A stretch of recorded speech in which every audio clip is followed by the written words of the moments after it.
Assalamualaikum adik-adik. Hari ini kita akan membahas mengenai mobilitas sosial. Di antara kita ataupun kita semua pasti pernah tuh mendengar yang namanya mobilitas sosial. Tapi pernah nggak sih kalian pikir apa itu mobilitas sosial? Nah, kalau kalian ingin tahu mobilitas sosial itu apa, mari simak video ini sampai selesai ya adik-adik.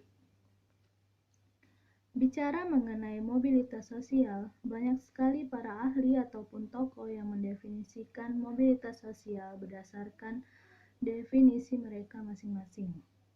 Nah, kali ini kita akan mendefinisikan mobilitas sosial hanya secara bahasa dan secara umum saja. Secara bahasa, mobilitas sosial berasal dari bahasa Latin, yaitu mobilis.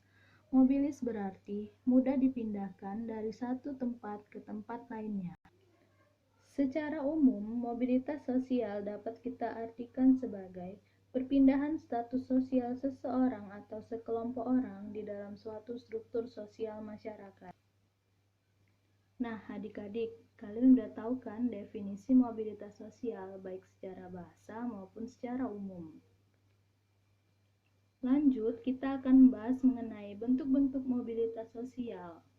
Nah, bentuk-bentuk mobilitas sosial itu ada 5 adik-adik. Yang pertama yaitu vertikal, yang kedua horizontal, yang ketiga intragenerasi, yang keempat antar generasi, dan yang terakhir ada mobilitas fisik. Mari kita bahas bentuk-bentuk mobilitas sosial itu satu persatu. Yang pertama, mobilitas sosial secara vertikal. Secara vertikal, kita dapat mengartikan bahwa mobilitas sosial itu adalah perpindahan seseorang atau sekelompok orang pada lapisan sosial yang berbeda, di mana perpindahan ini akan mempengaruhi derajatnya. Dalam vertikal ini ada vertikal naik ataupun vertikal turun. Mbak akan mencontohkan mengenai vertikal naik dan vertikal turun ini. Yang pertama itu ada vertikal naik. Kalau vertikal naik dapat kita contohkan, misalnya seorang OB atau office boy yang dalam bekerjaannya dia bekerja secara tekun, jujur, dan bertanggung jawab, maka dia dinaik jabatkan menjadi seorang manajer di dalam suatu perusahaan. Kalau turun, kita dapat mencontohkan seperti seorang koruptor. Kenapa seorang koruptor? Karena begini, karena dulu atau mulanya dia adalah seorang pejabat yang memiliki kedudukan tinggi dalam struktur sosial masyarakat. Nah, ketika dia melakukan tindak pidana, yaitu korupsi, dia akan menjadi seorang narapidana dan status sosialnya dalam struktur sosial itu akan menjadi turun. Lanjut, yang kedua yaitu horizontal. Horizontal ini adalah kebalikan dari vertikal tadi adik-adik, di mana horizontal ini merupakan perpindahan seseorang atau sekelompok orang pada lapisan sosial yang sama dan tidak mempengaruhi derajatnya. Nah, apa aja tuh yang sama? Yaitu seperti suku, agama, ras, golongan, maupun profesi. Dalam mobilitas sosial horizontal ini dapat kita contohkan seperti misalnya seorang dokter yang bekerja di rumah sakit di Bandung, dia dipindahkan bekerja menjadi dokter di rumah sakit yang ada di Jakarta. Nah, itu artinya apa? Kenapa dia masuk ke dalam mobilitas sosial horizontal? Karena tidak ada perpindahan yang signifikan di situ dan tidak ada pengaruhnya pada derajat seorang dokter itu. Dia hanya berpindah tempat kerja, tidak berpindah profesi ataupun tidak berpindah kedudukan atau statusnya di dalam struktur masyarakat. Lanjut, yang ketiga ada intragenerasi. Nah, mobilitas intragenerasi ini adik-adik terjadinya pada satu individu saja.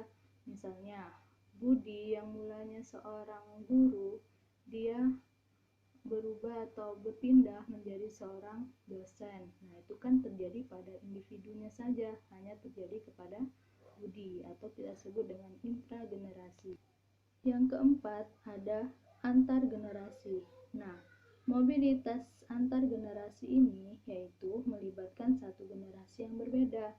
Misalnya, Andi yang berprofesi sebagai seorang supir berbeda dengan ayahnya yang bekerja sebagai dosen, di mana mobilitas sosial itu kan harusnya Andi mengikuti profesi ayahnya menjadi dosen, tetapi dia mengalami mobilitas antar generasi. Ayahnya menjadi seorang dosen dan dia menjadi sebagai seorang supir. Yang terakhir ada mobilitas fisik, di mana mobilitas fisik ini adalah perpindahan orang atau barang. Perpindahan orang atau barang ini dapat kita contohkan, misalnya kita yang berasal dari kota Palembang, ketika kita liburan ke Bali ataupun kota-kota lainnya, kita itu disebut sebagai mobilitas fisik, di mana tubuh atau fisik atau wujud kita ini berpindah dari tempat yang satu ke tempat lainnya. Nah, kalau barang apa sih Kak?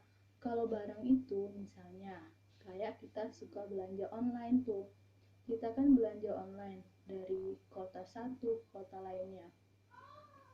Dari tempat si penjual, barang itu kan berpindah ke rumah kita. Nah, itu artinya barang itu sedang mengalami mobilitas fisik, di mana barang itu berpindah dari satu tempat ke tempat yang lainnya. Nah, itu dia adik-adik penjelasan Mbak mengenai mobilitas sosial. Harapannya kalian bisa dapat mengerti ya apa yang Mbak jelaskan. Sampai ketemu di lain waktu. Mbak akhiri. Wassalamualaikum warahmatullahi wabarakatuh.